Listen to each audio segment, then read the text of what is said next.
Welcome to the Age Hack, a longevity lifestyle podcast. And as always, I'm here with the lovely Fiona. Hi, Paul. Be sure to check out the Age Hack online. You can find us on IG at the agehack_pod. Send us a DM if you're a longevity lover or you're just enjoying the show. We'd love to hear from you. Fee, we've got a great episode lined up today, chatting about the world's oldest skydiver. Can't wait. And a new longevity study from Harvard and Stanford. Let's go. So Fiona, you did something interesting last week. I did. You had facial acupuncture. I did. I went to see Evie, a traditional Chinese medicine specialist, and she did FCA, which is facial contouring acupuncture. Right. Okay. So is that sort of touted as some sort of natural Botox? Yeah. So we spoke about it on a previous episode, so you can go back and have a listen to that. I'll put the notes of the episode in the resource blog. But yeah, long story short, help reduce wrinkles, improve circulation, improve collagen and elasticity and all that kind of stuff instead of Botox. Now, did Evie sort of give you an indication on how long it would last, or is it specific to the person? So she didn't give me really an indication of how long it would last. But one thing she did say, which I definitely will take on for the next treatment that I get, is that it's good once you've had it to have some time away from work and away from the screen. So I went and had it, I think it was on like a Tuesday or a Wednesday, and then went straight back to work, straight in front of the screen, straight back into, frowning and this kind of stuff. So just let it sort of settle and sit. Yeah, because I use my eyes to focus quite a lot when I'm designing on the computer and kind of get some wrinkles going up here. Right. And so I think doing it early in the week probably wasn't the best move. And so the next appointment I think I've got booked is a Thursday, but ultimately I will aim to book them on a Friday so that I've got the weekend to just relax. Let it sit. Let it permanently change things. In saying that though, I did notice a good change probably for 5 or 6 days. Right. What did you notice?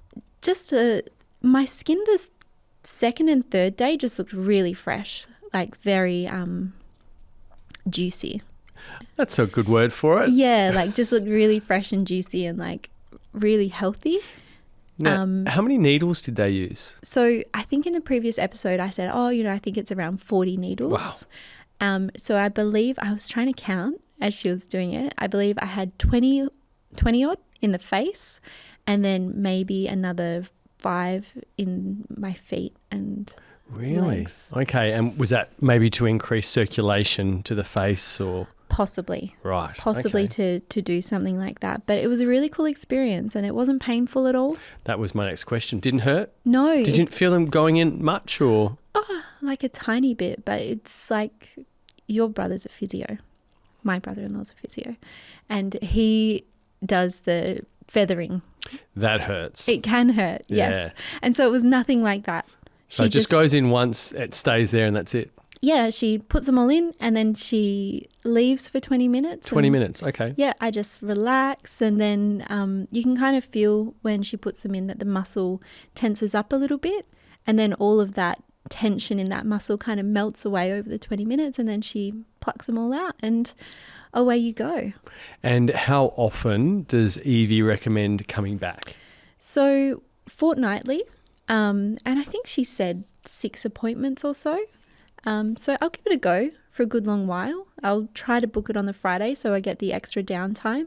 I definitely had visible results, particularly for, I would say, the first 3 to 4 days.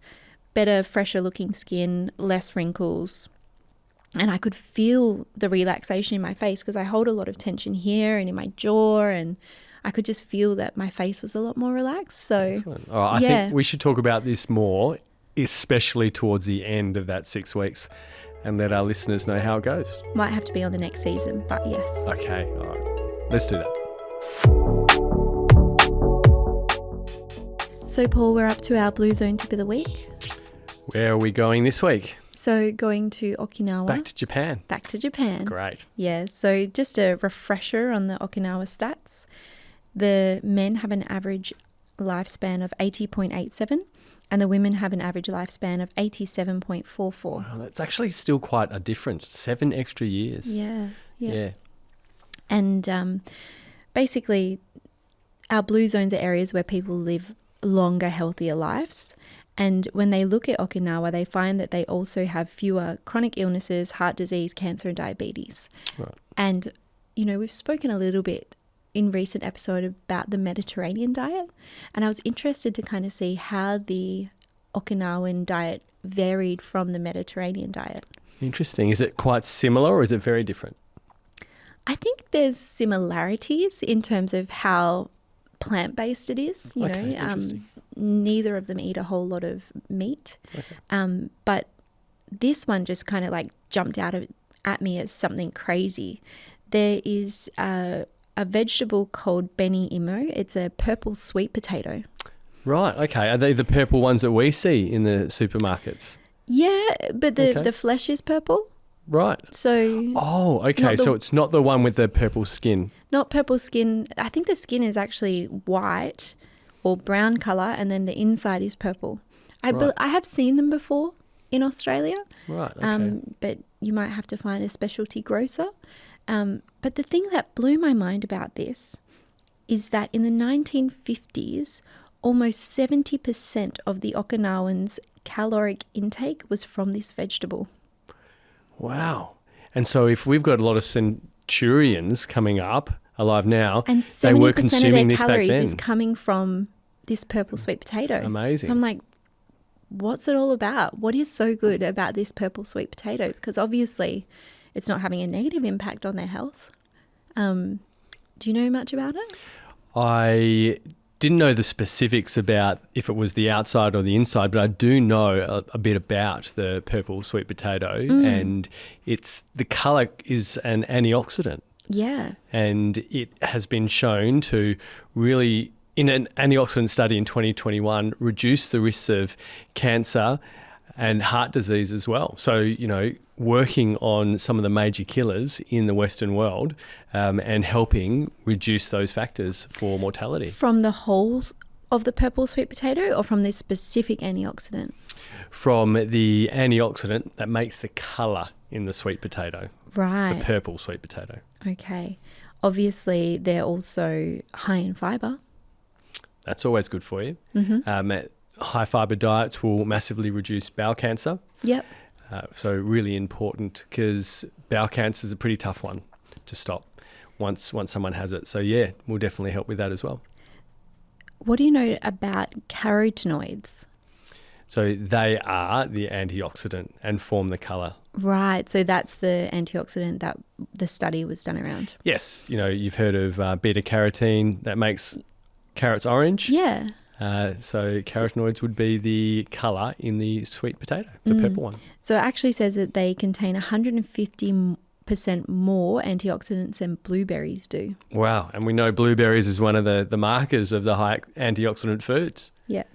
It also says that it's anti-inflammatory. What would you put that down to? I know antioxidants will scavenge free radicals. And when we're damaging DNA and damaging cells, it can cause inflammation. So by scavenging free radicals, it can have a back loop into reducing inflammation. Mm-hmm. Regulation of blood sugar, lower glycemic index. Could be from the fibre. Yep. Yeah. So just a better choice for people wanting to manage their blood sugar levels. Yeah. Yeah. And you know what I would say?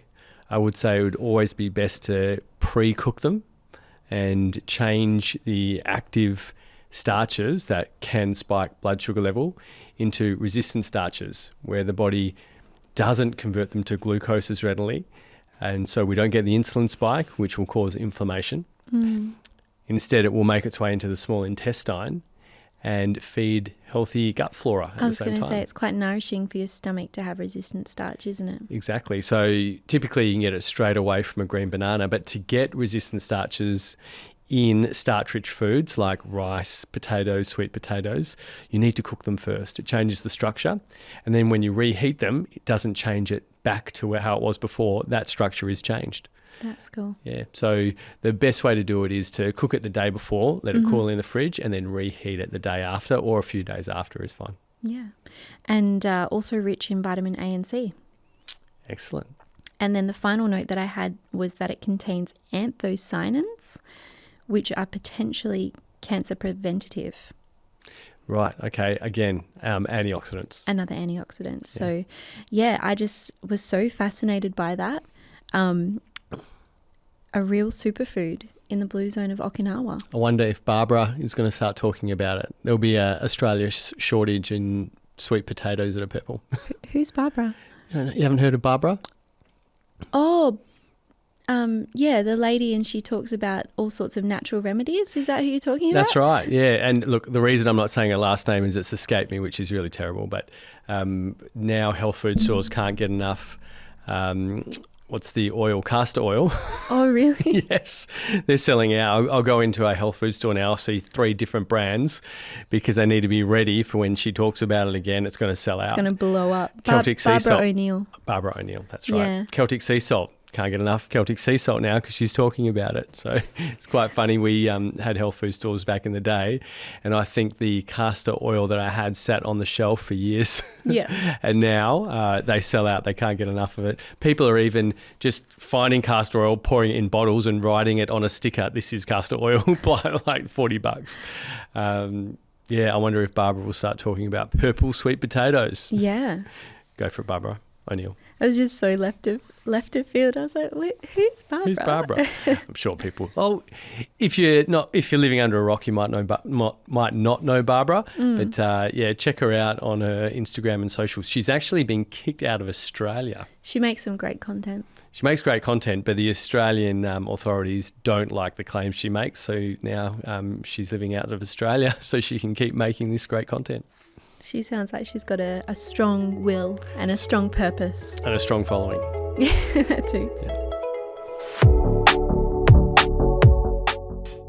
So, how is our favourite longevity expert, Dr. David Sinclair, going at the moment? What's he up to? So, he posted a new photo on Instagram. He was at the Biomarkers of Aging conference. First of all, this photo blew my mind. He looks insane. Like, Can I have a look? Do you have the photo? Aging like fine wine. Can you see? Something's changing. Like, he's getting younger and younger. He looks like he could be in his 30s. He's almost looks like 60. a kid. Yeah. I think he's 58. I think you're right. Amazing. Yeah. Mike Tyson's age, hey? Yeah, that'll be fun. Yeah, so he was at the Biomarkers of Aging conference, which is really the leading minds in the world in relation to longevity, and it's all PhDs. So 50 of the top PhDs from Yale, Stanford, Harvard, Switzerland, all over the world. They all come together to talk about understanding the different biomarkers of aging. And so I learned that there was 3 different biomarkers. So there's the molecular biomarkers, which is genetic and different protein levels in the body. There is the digital biomarkers, which is tracked through digital devices. So I guess maybe like wearing a Whoop band, you can track certain health metrics through that. Okay. And then the third and final one is the physiological biomarkers, which is your actual bodily functions. Right, okay. Yeah, so basically in this conference they come together to discuss all of these different biomarkers, how we can track them, how we can optimize them, how we can combine them to get kind of like a personalized picture of how someone is aging, and, you know, what we can do, strategies we can do to have like a holistic approach to improving that process. Wow, get all the smartest minds in the world around it in one room. Yeah. See what comes including out. Dr. David Sinclair. So he was one of the presenters or the speakers at the conference. Unreal. And they actually tied this conference in with introducing a new world-class study. So it's called the Longevity Study. And I think they had 100 people from that conference that they basically did a series of testing, which I'll chat about shortly. Great. But it's in collaboration with Harvard Medical School and Stanford Medicine. And so the longevity study at Harvard is a longitudinal, multimodal, deep profiling human health study uniquely dedicated to understanding how aging affects us at molecular and functional levels. It's modeled after, and I don't know, you might have heard of it, the long-standing successful Harvard happiness study. Right, okay. Do you know that study? I do, yes. That was, I'm pretty sure it was started back in the late 1930s. Oh, wow. So it's been going for a long time. 85 years, I believe. Yeah, a long time. And so what's that study? So they tracked, if I can get this right, 724 participants, I believe, over their life, and they can introduce more along the way. And they would ask them a whole lot of questions over a course of about 2 hours and find out their happiness score as well and correlate what they were doing in their life with their happiness. So they would look at sleep, diet, exercise, relationships, yada, yada, yada, the whole gamut, and see what commonality between all the participants and the happiest ones they could find, the correlation. And they really only found one thing. Really? Okay, so because I was of the belief that it was kind of came down to like 3 buckets of happiness. So there's like the happiness bucket of excellence, where you do something really excellently, where you do something really well. Sure. And then the happiness bucket of gratitude. So, you know, being grateful for the things, for the people, the things that surround you in your life.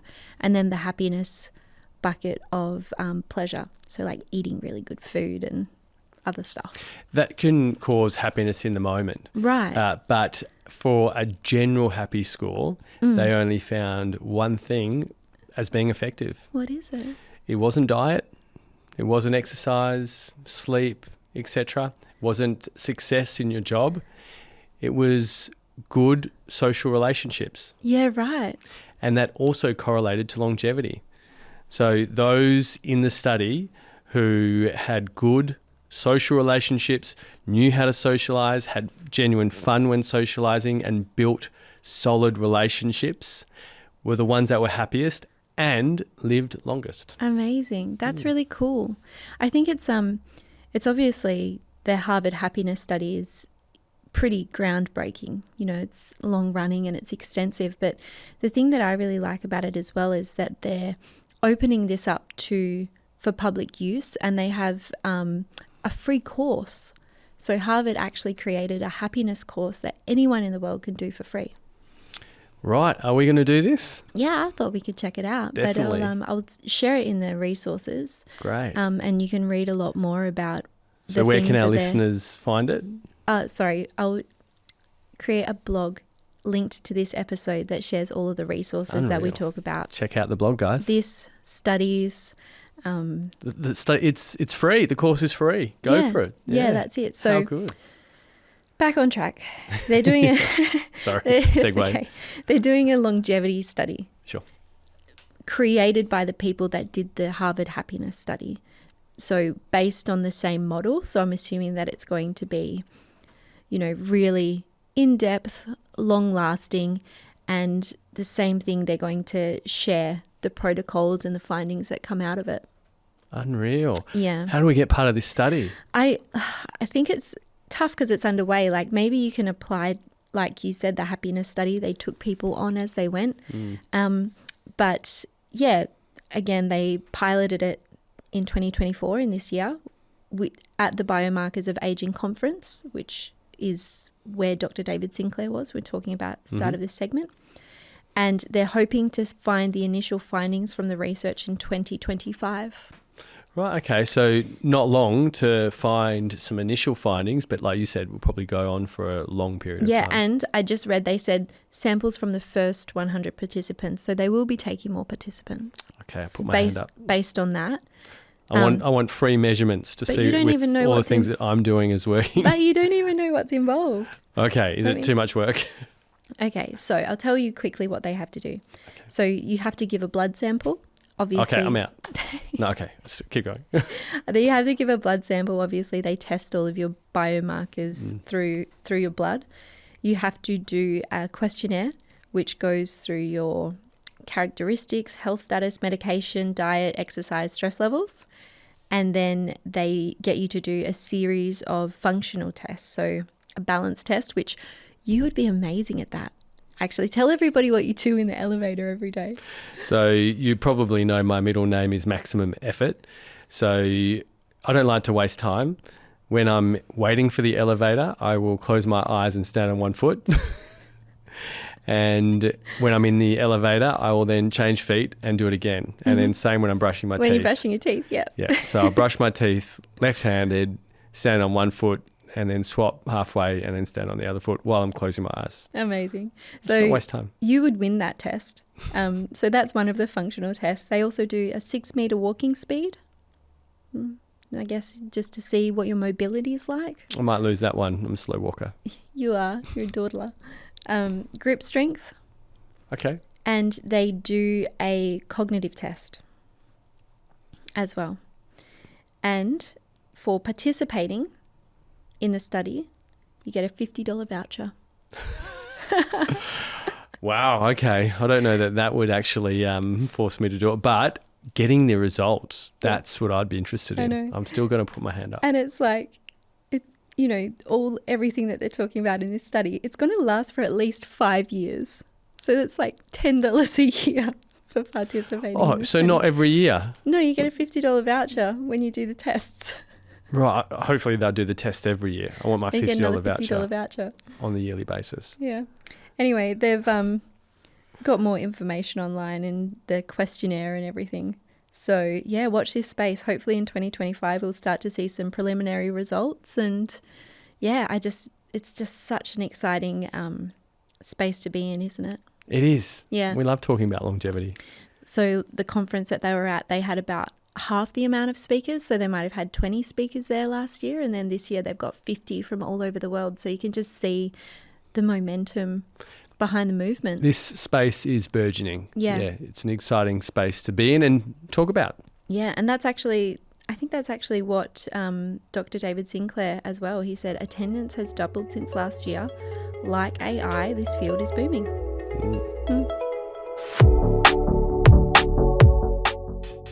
So, Paul, your favourite part of the episode? Let's talk about supplements. Yes. So a special request from me today, because I have been putting this ingredient as an addition into my Live for a little while. So Live is the Age Hacks longevity formula. Yep. Yep. But the ingredient that I'm adding in is called Beta-Alanine. I started putting it in because it gives the tingling sensation, which I'm sure you'll talk about. And I don't mind that, but I started putting it in because someone mentioned that it's good for longevity, but I don't really know why. So away you go. So there actually could be a few mechanisms behind that. So beta-alanine is made up of histidine and carnosine. So what do we want from beta-alanine? It's actually the carnosine. Now, why don't we take carnosine itself then? But what is carnosine?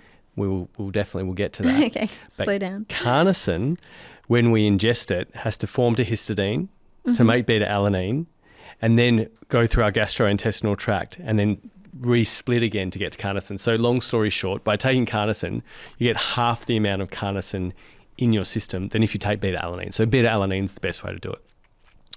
Now, what does carnosine do? It surrounds muscle tissue and buffers out lactic acid or hydrogen ions.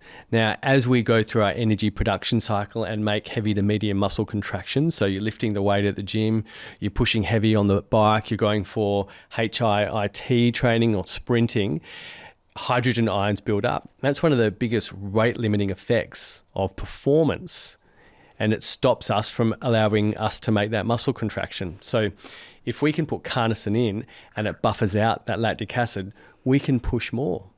If we can push more, we can adapt more, creating more muscle density, more healing, more metabolic rate with more muscle, which can lead to reduction in obesity, more strength and power, So one of the biggest tests for mortality or / longevity is an elderly person's ability to get off the floor without using their hands.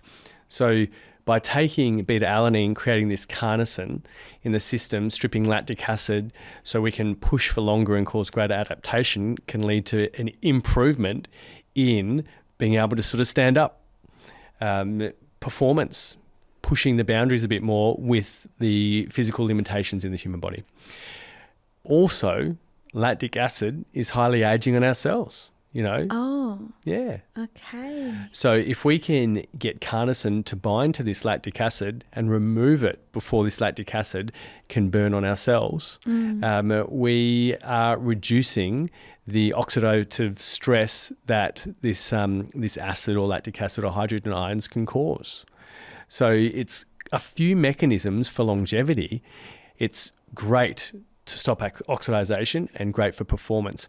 Now, you just mentioned that tingling sensation. Yeah. That's called paresthesia, and it's where it hits the nerve endings and creates that tingling sensation. But it also increases explosive power, which again is great for performance and speeds up reaction time. So I know those aren't necessarily linked to longevity, but it's an amazing ingredient to have because people's performance goes up, their strength goes up, their reaction time is better, it strips lactic acid, less oxidative stress on the body. Now, the first dose of beta-alanine, so 2 grams, will reduce lactic acid by up to 45 extra percent. So increases that lactic acid buffering by 45%. And then a clinical trial where people took 2 grams of beta-alanine 3 times a day over a period of 8 weeks would improve that lactic acid buffering by 85%. This is what I've heard, yeah. So but that's a lot. It's a lot. So to 2 remove grams an extra 3 times a day. That was the study. Right. Now, you don't necessarily have to do it like that because you might not have time to do it 3 times a day. So just take maybe a 3, 4, 5 gram dose. Maybe split it 2.5 grams twice a day. Just great to get some beta-alanine into our system. It's cheap as well. You know, it's not a super expensive supplement, so it's a really cheap way to do it. And if you are active, performance goes up substantially. So a lot of sort of back loops on helping with longevity for that performance and adaptation side, but also stopping oxidative stress. That's really cool. So can I tell you what I genuinely thought?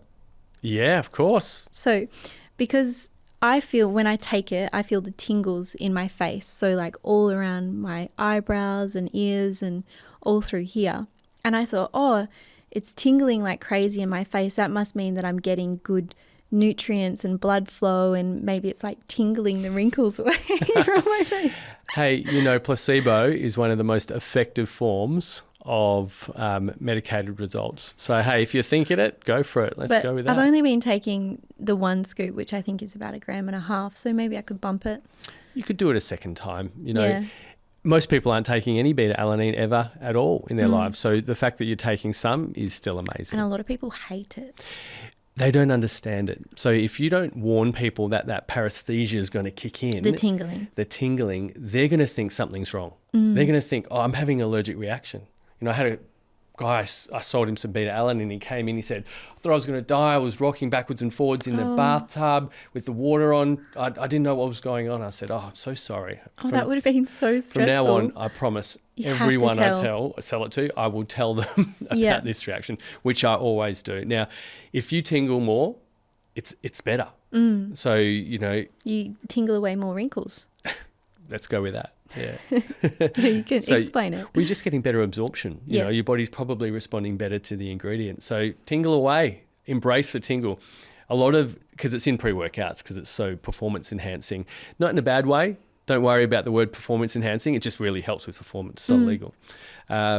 So the more they tingle, the better they feel. So just dial into a gym junkie. Yeah. And go with that. And it's temporary as well. It's not like you're tingling for the rest of the day. It's a 30 minutes max. And, you know, probably even less. And what most people will notice is, particularly on their lips, is where they'll get most of the tingling, a little bit in the face. Rub your face. It feels amazing. It feels so good. It feels so good. And just enjoy the ride, but also enjoy the performance and longevity benefits. Love it. Thanks, boss. All right. During the intro, we mentioned that we would be talking about the world's oldest skydiver. So which elderly person who's defying the odds are we talking about today?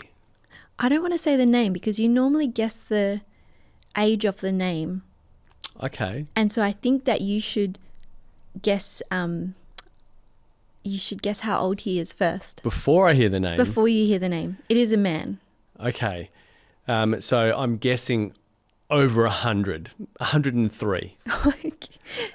He was 103 when he first broke the record.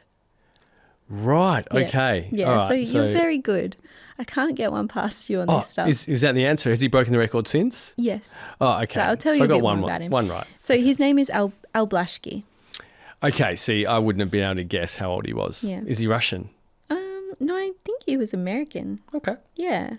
Or is American. He's still alive. Is he from New York as usual? No, I think he's from Texas. Okay. Yeah. Cool. Yeah, actually kind of cool story. I'll get to that. So he is the world's oldest skydiver. He has recently reclaimed his throne. Did he lose it after 103? He did, yeah. So he first broke the record in 2020 at the age of 103. And he jumped out of a moving plane at 14,000 feet. And that was to celebrate his twin grandsons' college graduations. It seems like a weird thing to celebrate with. I just thought, I'm wow, jumping out of a plane, guys. how cool is that? And when he first did it, he said, that was my dream. I never thought I'd be around this long. Cool. So he always dreamt of jumping out of a plane, which is crazy to me. But you've done it. You've skydived. A couple of times. Yeah. Yeah. Is it worthwhile? I'm terrified of heights. Okay. So, yeah, the adrenaline rush you feel is amazing. Absolutely loved it. Helicopter through snow in the Swiss Alps was the highlight. But both times when they loosened the straps off, I got really nauseous. Oh, yeah, so blood flow. Blood flow restriction. Yeah. So That's interesting. other people don't, but I do. So I've done it 2 times. That's probably enough for me. Well, my dad always said, why would you jump out of a perfectly good plane? Well, He's very sensible. that is very sensible. Yeah. That is very sensible. And I forgot what I was going to say, but anyway, he decided to redo it. So he's skydived again in 2023. But he decided to redo it after his record was broken in 2022 by a Swedish woman called Ruth Lena Larsson. She was 103 plus 259 days. Wow. Yeah. All right. To be super competitive at 106 still. Yeah. Amazing. So in November 2023, so fairly recently, he was 106 and 327 days old, and he did it again. He jumped again. Amazing. And so it was postponed 4 times due to bad weather. So he had this jump planned for a little while, and he actually did it with the governor at the time of Texas. Really? Yep. So when he first broke the record, this governor made a promise to Al that next time he would do it with him. And, He followed it through. that's a politician that keeps their promises. There you go. All right. That's rare. It's a good sign. Yeah. So this time they only jumped from an altitude of 9,000 feet. But I think it was more so because it was the governor's first time. And so He couldn't keep up with a 106-year-old. Come on, mate. it. And so Al turned to the governor and congratulated him on his first skydive when they caught their breath once they got to the bottom. Amazing. And you know me, I always like to end on a nice quote from these incredible people that just show us every week that, anything's possible, right? At any age. Yeah. You just have to give it a go. And to that effect, he said, if you think you can't, you're just underestimating yourself. Everyone is more capable than they think. They just need to make the decision to try. Yeah, a bit of David Goggins behind that. I like it. Yeah, so that's Al from Texas. Good on you, Al. Jumping out of planes at 106. All right. You know what? What? I'm going to do it at 107. Well, you got a little ways to go. Another 70 years. Thanks so much for listening to another episode of The Age Hack, a longevity lifestyle podcast. Thanks, team. We hope you enjoyed it. And be sure to check out The Age Hack online. Be sure to check out the blog linking all of the resources from this episode, including studies and videos and more information. And the free Harvard happiness study. Happiness course. Cool. Course, sorry. Yeah. So we'll throw that in there. Be sure to throw that in there.